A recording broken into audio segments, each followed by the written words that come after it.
Entrevista a Eric Chávez Salguero, estudiante del doctorado en filosofía en Chile actualmente. ¿Cómo fue que llegaste a la filosofía vos?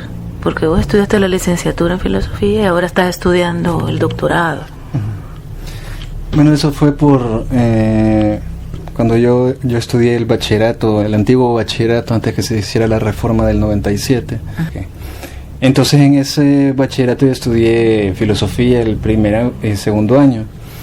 Me acuerdo que el profesor estudió en Cristóbal Colón y entonces se daba pues la materia de filosofía, quien la daba era un estudiante de teología, según recuerdo.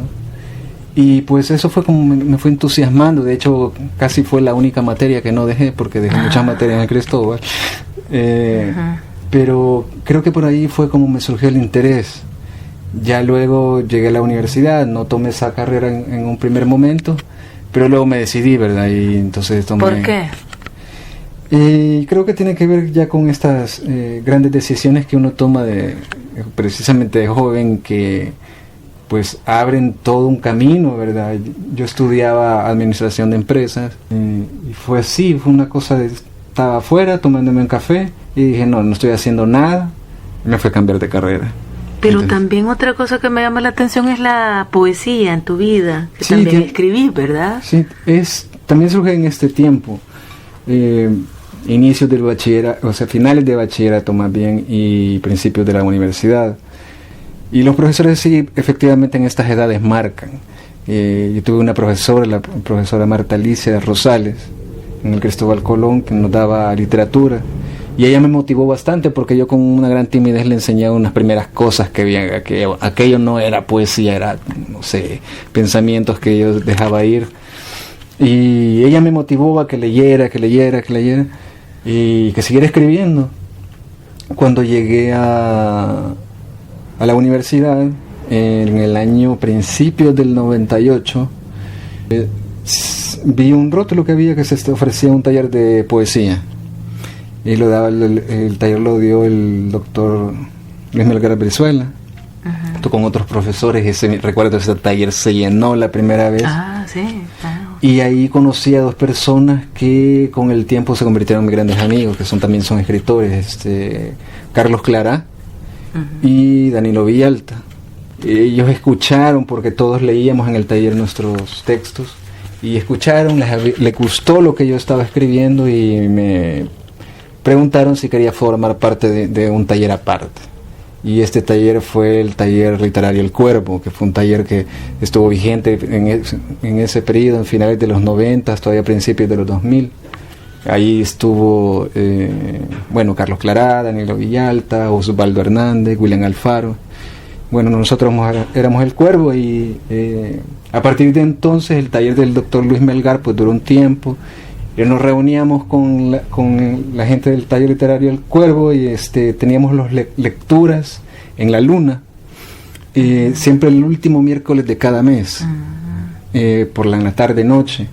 Y estuvimos así ese año 98, 99, 2000. ¿Vos llegas también a la casa de Salarrué, a la llamada casa del escritor? Sí, eso ya es posterior. El Cuervo se... termina, dijéramos, allá por el año 2001.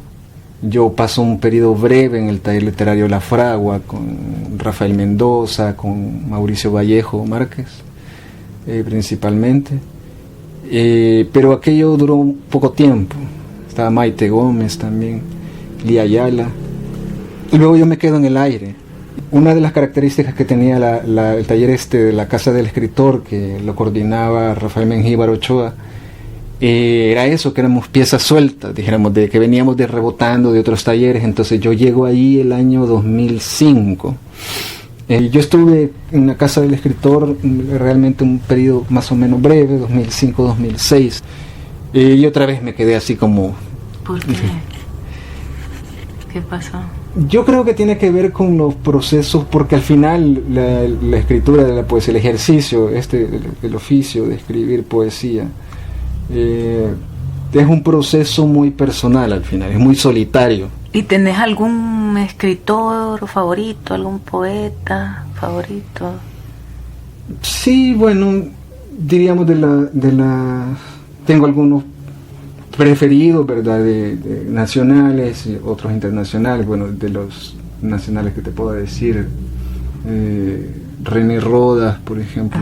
Percibo que también como que andas en una búsqueda de la literatura nacional también, ¿verdad? Sí, y de compartir allá donde andas. Sí. La literatura nacional. Sí, eso te lo detallo un poco. Te impresionan los libros viejos, ¿verdad? También. Ajá.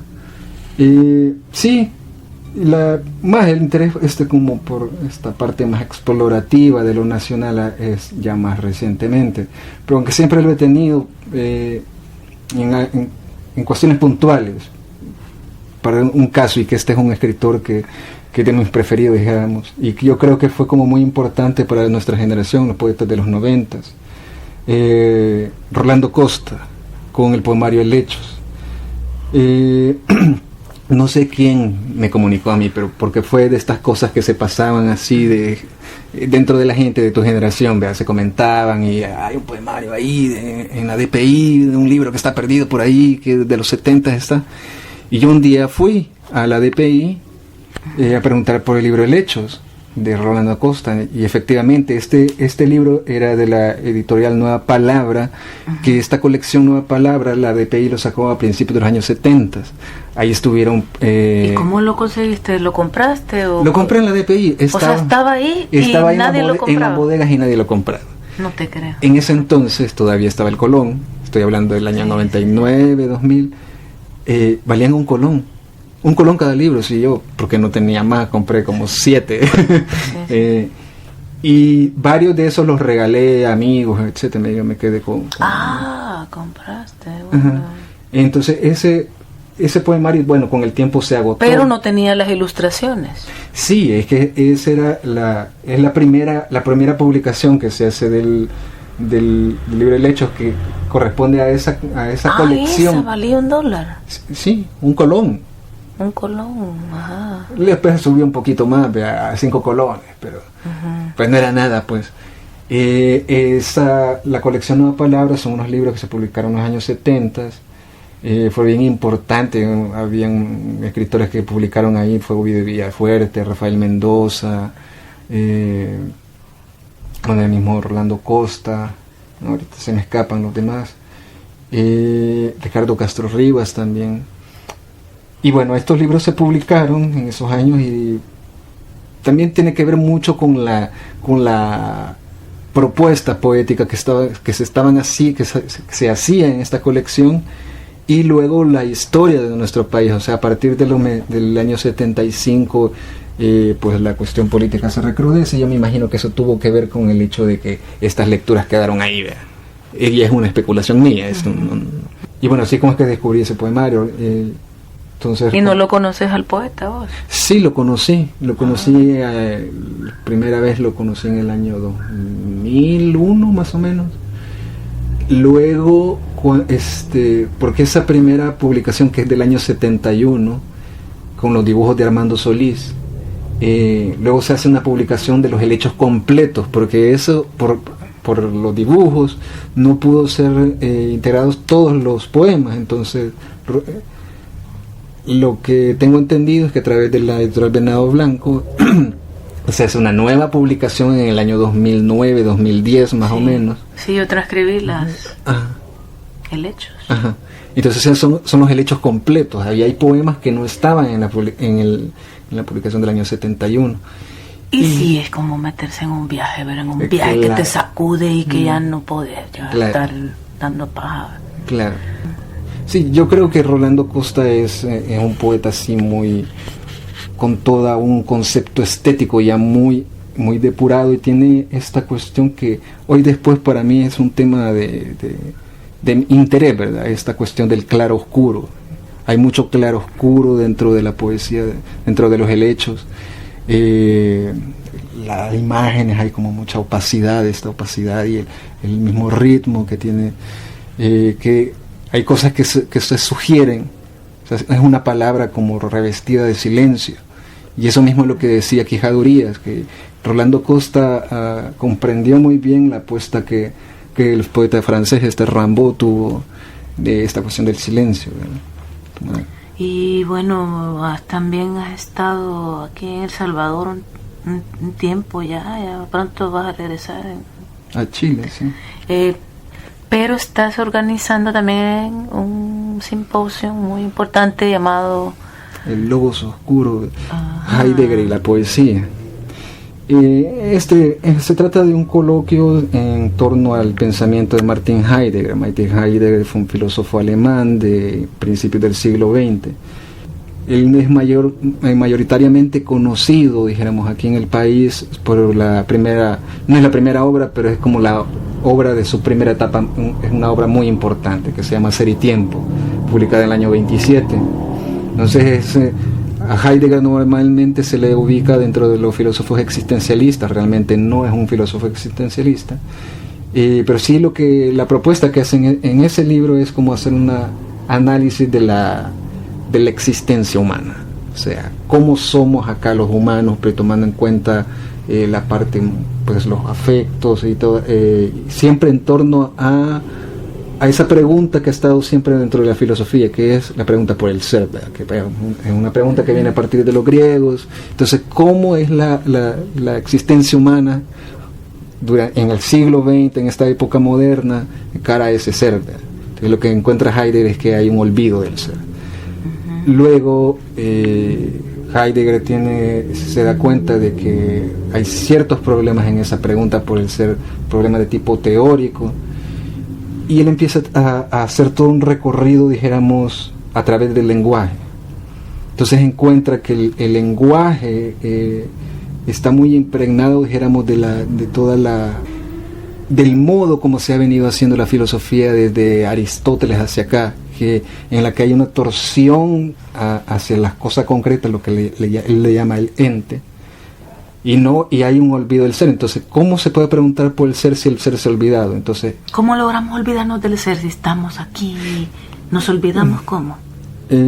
Para hacerte una figura y que un poco dé una idea clara, él lo que hace es como que toma una imagen de un negativo, una foto. Cuando tú revelas una foto, ahí está el negativo. Entonces él lo que hace es eso, ver el negativo, o sea, la foto le da vuelta y mira cómo se miran las cosas desde el otro lado del lenguaje. Empieza a partir de ahí a hacer toda una concepción teórica muy compleja, en la que mira el tema del silencio dentro del lenguaje, y empieza a hacer toda una construcción teórica. Entonces, en pocas palabras, él lo que llega a decir es que el tipo de palabras, o sea, nuestros lenguajes humanos, que de alguna manera a veces son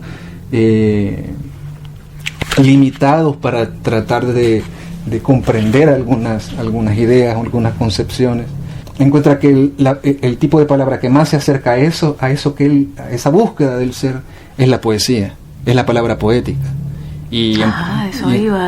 Logos oscuros, la poesía y la filosofía. El logos el logos es un proceso de pensamiento en el que se capta una idea, se discierne, se elabora una palabra, pero tiene un montón de significados la palabra logos en su acepción griega, que es juntar, reunir, decir. Entonces, a veces normalmente se traduce únicamente por palabra, logos palabra, y no es eso. O sea, hay todo sí es palabra, pero hay todo un proceso detrás para que eso que junta, que reúne y que dice las cosas tal como son, llegue a ser un logo. El problema del pensamiento griego a partir de los griegos, y que nosotros, estando en El Salvador, somos, dijéramos, como la periferia de la cultura occidental, y entonces las preguntas filosóficas siempre pero parten, dijéramos, de la tradición occidental, que estamos en la periferia de Occidente, ¿verdad? Las preguntas estas que se vinieron haciendo los griegos, y esta palabra, este logos, era un logos esplendente, un logos que iluminaba, dijéramos, aquello que a través de lo que se preguntaba, ¿verdad? ¿Qué son las cosas? Esa es una de las grandes preguntas que se hace en la filosofía. ¿Qué son las cosas? ¿Cómo somos nosotros? ¿Qué es el ser? El ser, y esa es una pregunta más abstracta, ¿verdad? Y lo necesitamos saber. Entonces, ¿por qué logos oscuro? El logos oscuro se trata porque Heidegger lo que hace es darle vuelta a la pregunta al lenguaje, va hacia la parte de atrás del lenguaje, a la imagen negativo, como decíamos. Y eso es lo que van a estudiar entonces. Eso es lo que sí, y yo, o sea, a mí... ¿Quién está invitado ahí? Hay un invitado especial, ¿verdad? Sí, viene Ricardo Baeza García, que él es profesor, yo lo conocí en Chile, porque estoy estudiando allá en Chile filosofía. Él es graduado en la Universidad de Friburgo, entonces la Universidad de Friburgo fue la universidad donde este filósofo Heidegger trabajó, entonces él es especialista en Heidegger. Como conoce muy bien toda esta parte, cómo la poesía hace este lenguaje que se acerca, dijéramos, a esa concepción del ser. Entonces a mí me interesa de que lleguen a este coloquio no solo gente de la filosofía, sino también poetas, escritores, ¿verdad?, que tienen algún interés sobre estos temas, porque Heidegger da unos aportes muy importantes en torno al lenguaje, porque se pone a reflexionar a partir del lenguaje. De hecho, a partir de Heidegger es que se elabora toda esta corriente dentro de la filosofía que se llama hermenéutica. La hermenéutica consiste en análisis de lenguaje. ¿Qué es la poesía? Palabra y silencio. ¿Y filosofía? ¿Qué es para vos? La filosofía siempre ha sido una pregunta y siempre se ha planteado preguntas. Creo que con las experiencias del pensamiento, o sea, durante el siglo XX, que ha sido fue un siglo tan convulso, la filosofía ha llegado a un punto en que realmente a preguntarse sobre la validez del preguntar mismo. Y hay otras vías de encontrar esa respuesta que siempre se ha buscado, que mientras exista humanidad van a haber preguntas y respuestas que se buscan, pero quizá dentro de todo el trayecto de la humanidad han habido pocas respuestas y muchas preguntas.